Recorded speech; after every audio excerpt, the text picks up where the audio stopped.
A very merry unbirthday to you, Daddy. Why, thank you, my dear, and a very merry unbirthday to you, too.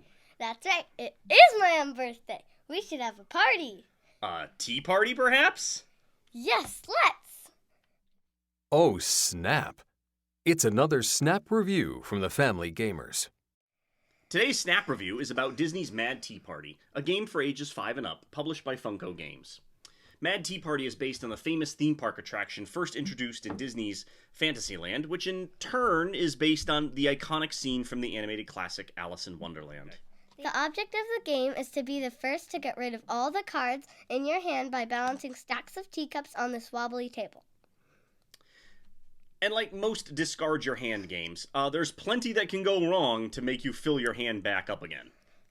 First, let's talk about those cards. They all feature characters from the animated movie. Mad Hatter, the Cheshire Cat, March Hare, Dormouse, and Alice, they're all featured in various poses and expressions. Surrounding them are all these very colorful backgrounds and a bold color palette. There's symbols on the cards telling you what they do. Using pictures instead of words is supposed to make it easier for preschoolers to play. But we thought a bunch of symbols were really confusing, and Dad had to go back to the rulebook and explain what they meant. Once you play it enough, you do start to remember them. But it feels like they just need a little more graphic design work to make them really intuitive. The game is not just cards, though. Look at these fantastic teacups. We love the little details on these cups, and we really appreciate that they didn't repeat shapes or designs. If there's any quibble, it's that the green and blue cups are of similar shade, and so they can be confused for one another sometimes. Well, this game is so straightforward that we've already explained almost all the rules to you. Play a card, do what it says. Usually, that's placing a new teacup on the table. At first, you can only build on one stack, but one of those special cards lets you start a new stack. After you place your cup, count 1, 2, 3. If nothing falls, phew, your turn is over. But if the cups come crashing down, Oh! you have to draw 3 cards, putting you that much further for victory. There's also a series of special cards that, well, besides the one I just mentioned that lets you start a new stack of cups, have a similar feel to specials from Uno, like reverse the turn order, or skip a player's turn, or make them draw a card, and so on. So, Dad, what did you think about this game was going to be like when we first set it up? Well, dexterity games are not my favorite genre. I really wasn't sure if I would like it, and I was a little afraid that your 4-year-old sister would have too much trouble stacking all these cups.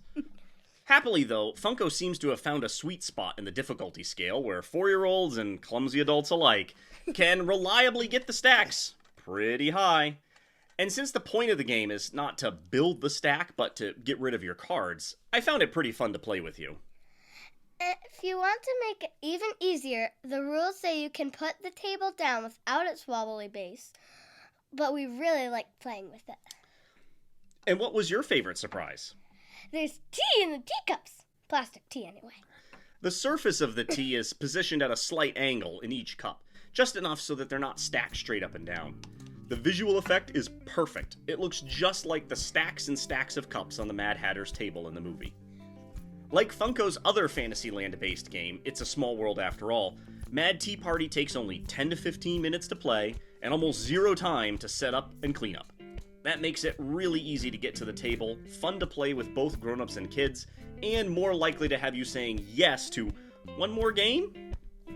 We rate it 4 lumps of sugar out of 5. And that's Mad Tea Party in a snap.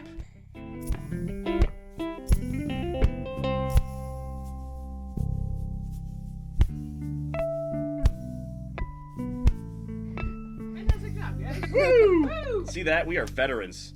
You are way better at that than last time.